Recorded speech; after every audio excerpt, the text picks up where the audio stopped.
Four Jiblings channel. இன்னைக்கு நண்டு clean பண்றது எப்படின்னு பார்க்கலாம். முதல்ல நண்டை எடுத்துக்கோங்க. சைடில் 4 கால் இருக்கு இல்லைங்களா, பிளாக் கலரில் ஷார்ப்பாக இருக்கும், அதெல்லாம் எடுத்துருங்க. நமக்கு அதெல்லாம் தேவையில்லை, அதெல்லாம் உடச்சி எடுத்துருவோம். இதை நான் எடுத்துட்டேன் பாருங்கள். இதே மாதிரி நீங்களும் எடுத்துட்டுருங்க. அதே மாதிரி அந்த சைடும் அதே மாதிரி 4 கால்லையும் எடுத்துருங்க. இப்போ 4 கால் எடுத்துட்டோம் இல்லைங்களா. முன்னாடி அந்த கொடுக்கு அப்படியே தான் இருக்கும், அது ஒன்றும் பண்ண வேண்டாம். ஏன்னா அது நம்ம அப்படியே சமைக்கும் போதும் போடுவோம், சாப்பிடுவோங்க, அதனால் அது ஒன்றும் பண்ண வேண்டாம். இப்போது நண்டை திருப்பிப்போம். திருப்பிட்டு வி ஷேப்பில் ஒரு சின்னதாக ஒன்று இது இருக்குங்க, அதை போட்டு அழுத்துனீங்கன்னா அது தனியாக வந்துடும். அதை எடுத்துடலாம். அதை எடுத்துட்டு அதுக்கப்புறம் அப்படியே கொஞ்சம் அழுத்தி எடுத்திங்கன்னா அந்த ஓடு தனியாக வந்துடுங்க. அது ஓடு தூக்கி போட்டுருங்க.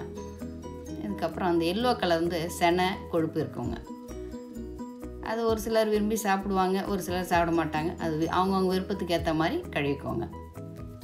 சைடில் வந்து அந்த பிச்சு மாதிரி ஒன்று இருக்கும் பாருங்கள், அது எடுத்துடணும். ஏன்னா அது ரொம்ப கசக்கும், அது போட்டால் நண்டு வேஸ்ட்டாக போயிடும். அது எடுத்துடணும். அதை எடுத்துட்டு நல்லா அலசிடணுங்க. இதுதாங்க நண்டு க்ளீன் பண்ணுறது. ரொம்ப ஈஸிங்க இது. சிலர் அப்படியே வறுப்பாங்க, இல்லைப்பா நம்ம பாதி பாதியாக கூட கட் பண்ணி கூட வறுத்துக்கலாம்.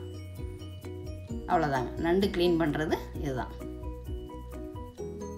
இதே வீடியோவில் இன்னொரு நண்டு க்ளீன் பண்ணுறது நான் போட்டிருக்கேன் பாருங்கள். இந்த சைடில் 4 கால் அந்த ஷார்ப்பாக இருக்கிறதெல்லாம் பிச்சிருங்க. பிச்சுட்டு நல்லா, அது நமக்கு தேவையில்லாது, அதனால் அது பிச்சிருங்க. அடுத்தது இந்த சைடும் அதே மாதிரி 4 கால்லையும் பிச்சிருங்க.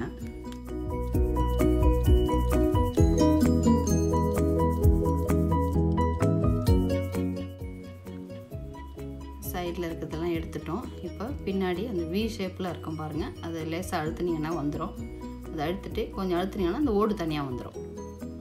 ஓடு தனியாக வந்துடும், அதை எடுத்துருவோங்க. அது தேவையில்லை, எடுத்துருங்க. அதுக்கப்புறம் அந்த சைடில் அந்த பிச்சு மாதிரி இருக்கு இல்லைங்களா, அதையும் எடுத்துருங்க.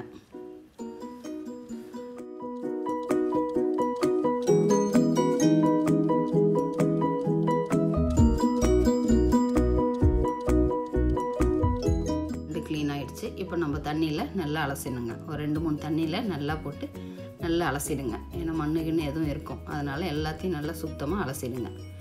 பாருங்கள், ஏதாவது நல்லா அலசிட்டோம், எடுத்து வச்சிட்டோம் ஒரு தட்டில்.